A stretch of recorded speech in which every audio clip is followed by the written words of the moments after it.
اور اس کے بارے میں ایک روایت یہ کہی جاتی ہے کہ جب یہ آیت نازل ہوئی ہے تو نبی صلی اللہ علیہ وسلم نے حضرت جابر رضی اللہ عنہ کو بلایا، جن کے والد عبداللہ شہید ہو گئے تھے۔ اب آپ صلی اللہ علیہ وسلم نے انہیں بلا کر کے کہا کہ اے جابر، کیا تمہیں معلوم ہے کہ تمہارے والد عبداللہ کے ساتھ کیا سلوک ہوا ہے جب وہ شہید ہوئے ہیں؟ تو جابر رضی اللہ عنہ فرماتے ہیں کہ اللہ اور اللہ کا رسول جانتا ہے۔ تو نبی صلی اللہ علیہ وسلم نے فرمایا، اے جابر، عبداللہ کو تمہارے والد کو اللہ نے بلایا، چونکہ وہ شہید ہو گئے تھے تو اللہ نے ان کو بلایا اور ان سے پوچھا کہ اے عبداللہ، تمہاری کوئی خواہش ہے؟ تم کوئی خواہش کرتے ہو میں تمہاری کوئی خواہش پوری کروں؟ تو عبداللہ نے یہ کہا کہ اے اللہ، میری یہ خواہش ہے کہ مجھے دوبارہ زندگی دے اور میں دوبارہ سے دنیا میں جاؤں اور دنیا میں جا کر کے دوبارہ شہید ہوں اور دوبارہ شہادت کی لذت سے آشنا ہوں اور پھر دوبارہ سے تیرے پاس آؤں۔ تو میں وہ لذت جو مجھے شہادت کے وقت پہنچی تھی اسے انجوائے کرنا چاہتا ہوں، اسے دوبارہ سے محسوس کرنا چاہتا ہوں، اللہ ایک مرتبہ اور دنیا میں بھیج دے۔ تو اللہ نے یہ فرمایا، نبی صلی اللہ علیہ وسلم فرماتے ہیں، اے جابر، تمہارے والد عبداللہ سے اللہ نے یہ فرمایا کہ اے عبداللہ، تمہاری یہ خواہش تو میں پوری نہیں کر سکتا، کیونکہ میرا یہ قانون تو اٹل ہے اور طے ہو چکا ہے کہ جو دنیا سے ایک بار میرے پاس آ جاتا ہے وہ دوبارہ دنیا میں نہیں جاتا۔ تو میں نے یہ قانون طے کر دیا ہے، اس قانون کے تحت تم دوبارہ سے دنیا میں نہیں جا سکتے، تو کوئی اور بات بتاؤ۔ تو انہوں نے یہ فرمائش کی کہ اللہ، میری یہ فیلنگز میرے اہل کو پہنچا دے کہ میں یہاں بہت خوش ہوں اور میں یہاں بہت مسرور ہوں اور میں یہاں زندہ ہوں، بس یہ بات میرے گھر والوں کو پہنچا دے۔ تو اللہ نے یہ آیت نازل فرمائی کہ وہ لوگ فرحین بما آتاہم اللہ من فضل، اس نعمت پر خوش ہوتے ہیں جو اللہ تعالیٰ انہیں دیتا ہے، وَيَسْتَبْشِرُونَ بِالَّذِينَ لَمْ يَلْحَقُوا بِهِم مِّن خَلْفِهِم، جو لوگ ان کے پیچھے رہ گئے ہیں ان کے معاملے میں بھی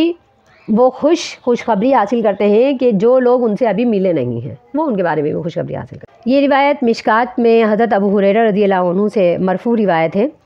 نبی صلی اللہ علیہ وسلم نے فرمایا کہ مومن کے مرتے وقت رحمت کے فرشتے آ جاتے ہیں اور وہ ریشمین سفید کلر کے لباس لے کر آتے ہیں اور وہ مومن روح سے یہ کہتے ہیں کہ اے نیک روح، مبارکی حاصل کر اپنے رب کی طرف سے اور خوشی خوشی نکل۔ اور وہ روح خوشی خوشی اس کے جسم سے جب نکلتی ہے تو مشک سے زیادہ معطر ہو کر کے وہ اس جسم سے نکلتی ہے، اور فرشتے اس روح کو ہاتھوں ہاتھ اٹھا لیتے ہیں اور اسے لے کر کے فوراً سے آسمانوں میں چلے جاتے ہیں، اور آسمانوں کے دروازے اس روح کے لیے خوش آمدید کہہ کر کے کھول دیے جاتے ہیں، اور آسمانوں میں منادی کر دی جاتی ہے کہ یہ نیک روح ہے اور اس نیک روح کا استقبال کیجیے، اور اس نیک روح کا استقبال کیا جاتا ہے ہر آسمان میں۔ اور جب یہ روح اللہ کے حکم سے آسمانوں تک پہنچ جاتی ہے تو پھر جو اور مومنوں کی نیک روحیں ہوتی ہیں جو اس روح سے پہلے پہنچ چکے ہیں آسمانوں میں، اس نیک روحوں کا اس روح کے ساتھ ملاقات اس طرح ہوتی ہے جس طرح سے کوئی عزیز اپنے بچھڑے ہوئے عزیز سے بڑی خوشی خوشی ملتا ہے۔ تو اس روح کے آسمان پر جانے پر وہ مومن روحیں اس کا استقبال کرتی ہیں اور اس کے پاس آنے کے لیے لپکتی ہیں اور عزت سے ملتی ہیں اور پوچھتی ہیں، یہ کہتی ہیں کہ اے فلاں انسان،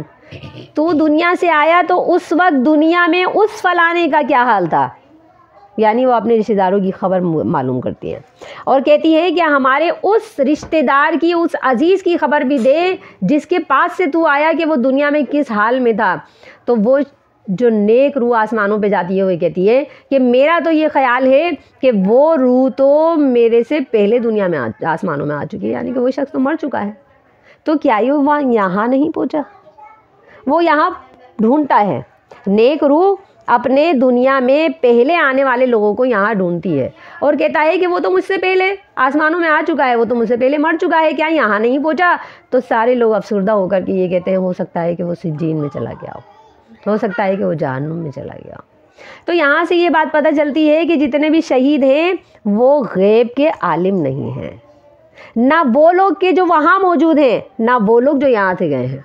تو یہ لوگ غیب کے عالم نہیں ہیں۔ اللہ یہی فرماتے ہیں یہاں پر کہ یہ لوگ، ان لوگوں کے بارے میں، فریحین بما آتاہم اللہ من فضل، وہ لوگ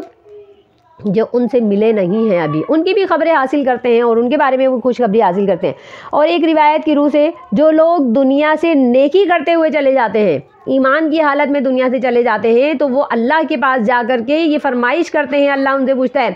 فرمائش کرو مجھ سے اور میں تمہاری فرمائش کو پورا کروں گا۔ تو یہ فرمائش کرتے ہیں اللہ ہمارے پیچھے جو لوگ رہ گئے ہیں انہیں بھی اس مرتبے تک پہنچا دے جس مرتبے تک تو نے ہمیں پہنچایا ہے۔ مطلب یہ ہے کہ وہ نیچے جو اپنے پیچھے آنے والے لوگ ہیں ان کے لیے بھی شہادت کی دعا کرتے ہیں آسمانوں میں رہ کر۔ تو جو لوگ دنیا سے چلے جاتے ہیں وہ بھی ہمارے لیے دعا کرتے ہیں اور یہ دعا کرتے ہیں اللہ جس لذت سے تو نے ہمیں آشنا کیا ہے اسی لذت سے ہمارے پیچھے رہنے والوں کو بھی آشنا کر دے۔ تو پتہ ہی چلا اگر نیک کا نیک سے رابطہ ہو تو وہ دنیا میں بھی اس کے لیے خیر ہے، آخرت میں بھی خیر ہے۔ زندہ رہتا ہے تو بھی اس کے لیے دعائیں خیر کرتا ہے، حتیٰ کہ جب وہ نیک شخص جس سے وہ کانٹیکٹ میں تھا وہ مر جاتا ہے تب بھی وہ اس کے لیے اسی طریقے سے خیر خواہی کرتا ہے جیسے کہ وہ زندگی میں کیا کرتا تھا۔ تو وہ مرنے کے بعد بھی اللہ سے کہتا ہے اللہ میرا فلانا جو دوست تھا، میرا فلانا جو بھائی تھا وہ بھی نیک تھا، اللہ اسے بھی ایسی نیکی کی توفیق دے کہ وہ نیکی کرتے کرتے اس راہ تک آ جائے، اس مرتبے تک آ جائے جس مرتبے تک آج تو نے مجھے پہنچایا ہے، وہ بھی شہید ہو جائے، اللہ اسے بھی شہادت کا مزہ آ جائے، اسے بھی شہادت کی توفیق دے دے۔ تو اللہ اس کی یہ دعا قبول کرتا ہے اور اس دنیا میں رہنے والوں کو یہ توفیق دیتا ہے کہ وہ بھی شہید ہو جائے اور شہادت کا مرتبہ حاصل کرے۔ تو اللہ یہ فرماتے ہیں کہ یہ جو ہماری راہ میں شہید ہو جاتے ہیں یہ بل احیاء یہ زندہ ہیں عند ربہم، لیکن یہ دنیاوی اعتبار سے زندہ نہیں ہے بلکہ عند ربہم، وہ اللہ کے پاس زندہ ہیں۔ اور اس کی مثال کیا ہے؟ نبی صلی اللہ علیہ وسلم نے فرمایا کہ یہ لوگ جو شہید ہو جاتے ہیں ان شہیدوں کی روحیں سبز پرندوں کے قالب میں ڈھال دی جاتی ہیں اور یہ پرندوں کے قالب میں ڈھل کر کے جنت میں جہاں دل چاہتے ہیں اڑتے ہیں، پھرتے ہیں، کھاتے ہیں، چرتے ہیں، اور جب شام ہو جاتی ہے تو پھر یہ ان کی دلوں میں آ کر کے بسیا کرتے ہیں جو اللہ کے عرش کے نیچے لٹکی ہوئی ہیں۔ تو اس حدیث سے یہ پتہ چلتا ہے صاف طور پر کہ یہ زندہ تو ہیں لیکن یہ زندگی دنیاوی زندگی نہیں ہے بلکہ یہ زندگی اللہ کے پاس جو زندگی ہے اخروی زندگی ہے، جو برزخی زندگی ہے، جو ابھی قیامت کے بعد یعنی کہ جو اب جنت اور دوزخ ملے گی وہاں جائیں گے، لیکن اس سے پہلے جو اللہ نے ایک برزخ بنا چھوڑی ہے اس برزخ کی جو برزخی زندگی ہے اس سے لطف اندوز ہو رہے ہیں، اس سے خوشخبریاں حاصل کرنے۔ اللہ فرماتے ہیں فریحین بما آتاہم اللہ من فضلہ، یہ خوش ہوتے ہیں ان نعمتوں پر جو اللہ تعالیٰ انہیں اپنے فضل سے دیتا ہے۔ اور یہ جو آیت کا ٹکڑا ہے یہ انہی لوگوں کا جواب ہے جو یہ کہتے تھے کہ یہ تو ابھی جوان تھے اور انہیں ابھی اور جینا تھا اور دنیا کی لذتیں حاصل کرنی تھی، تو اللہ تعالیٰ نے فرمایا یہ ابھی بھی لذتیں حاصل کر رہے ہیں، فریحین یہ خوش ہیں بما آتاہم اللہ من فضلہ، اس فضل سے جو اللہ نے ان کو دیا ہے۔ وَيَسْتَبْشِرُونَ بِالَّذِينَ لَمْ يَلْحَقُوا بِهِم مِّن خَلْفِهِم، یہ خوشخبری حاصل کرتے ہیں ان لوگوں کے بارے میں کہ جو ابھی ان سے ملے نہیں ہیں، اللہ خوف علیہم کہ ان پر بھی کوئی خوف نہیں ہوگا، ولا هم يحزنون اور وہ بھی غمگین نہیں ہوں گے، یعنی کہ جو پیچھے رہ گئے ہیں ان سے اور وہ ابھی شہید نہیں ہوئے ہیں۔ ابھی جیسے حدیث بیان کی گئی کہ یہ لوگ ان لوگوں کے لیے بھی دعا کرتے ہیں جو ابھی یعنی میدان جنگ میں دو ساتھی چلے گئے تھے، ایک شہید ہو گیا ایک غازی ہو گیا، تو جو شہید ہوا اس نے یہ دعا کی اللہ سے کہ میرا جو غازی ساتھی ہے اللہ اسے بھی یہ توفیق دے دے کہ وہ بھی آخری دم تلک نیکی کرے اور پھر شہید ہو کر یہاں تک آئے تاکہ اسے بھی یہ نعمتیں ملیں کہ اللہ خوف علیہم ولا هم يحزنون، اسے کسی بھی قسم کا خوف اور حزن نہ ہو، کسی بھی قسم کے خوف اور حزن کا سامنا نہ ہو، اللہ اسے بھی یہ ہو۔ تو اللہ فرماتے ہیں کہ وہ اس بات کی بھی خوشخبری حاصل کرتے ہیں کیونکہ انہوں نے یہ فرمائش کی تو انہیں یہ خوشخبری دے دی جاتی ہے ٹھیک ہے تمہارے جو پیچھے صحابی رہ گئے ہیں، جو پیچھے ساتھی رہ گئے ہیں وہ بھی شہید کر دیں گے، ہم انہیں بھی یہاں تک لے کر آ جائیں گے، اس بات کی بھی خوشخبری حاصل کرتے ہیں۔ وَيَسْتَبْشِرُونَ بِنِعْمَةٍ مِّنَ اللَّهِ وَفَضْلٍ، اپنے عزیزوں کے بارے میں تو خوشخبریاں حاصل کرتے ہی ہیں، اپنی ذات کے بارے میں بھی خوشخبری حاصل کرتے ہیں، اور وہ کیا ہوتی ہے کہ بِنِعْمَةٍ مِّنَ اللَّهِ وَفَضْلٍ، ان کو خود کو بھی اللہ تعالیٰ اپنے نعمت سے بھی نوازتا ہے اور اپنے فضل سے بھی نوازتا ہے۔ اب نعمت اور فضل یکبارگی ان کو ایک وقت میں عطا کی جاتی ہے۔ نعمت اور فضل میں کیا فرق ہے؟ نعمت کا مطلب ہے وہ تمام آرائشیں اور آلائشیں اور تمام سہولتیں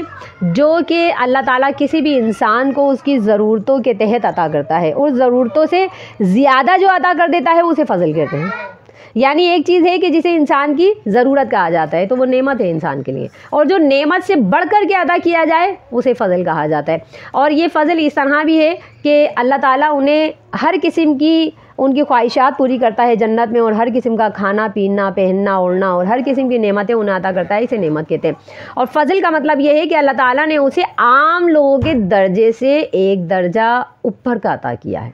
شہیدوں کے لیے جو درجات ہیں اللہ تعالیٰ نے وہ عام لوگوں، عام جنتیوں سے افضل درجے دیے ہیں، اور انہی اعلیٰ درجوں کا نام فضل ہے۔ تو اللہ تعالیٰ یہ فرماتے ہیں کہ وہ شہید ان لوگوں کے بارے میں بھی خوشخبریاں حاصل کرتے ہیں جو ان سے پیچھے ابھی شہید ہوئے نہیں ہیں، اور اپنی ذات کے بارے میں بھی خوشخبریاں حاصل کرتے ہیں، اور وہ اس صورت میں کہ نعمت کی خوشخبری بھی ہوتی ہے ان کے لیے اور فضل کی خوشخبری بھی ہوتی ہے۔ اور اللہ تعالیٰ فرماتے ہیں ان اللہ لا یضیع اجر المؤمنین، اللہ تعالیٰ مومنوں کا کوئی اجر ضائع نہیں کرتے۔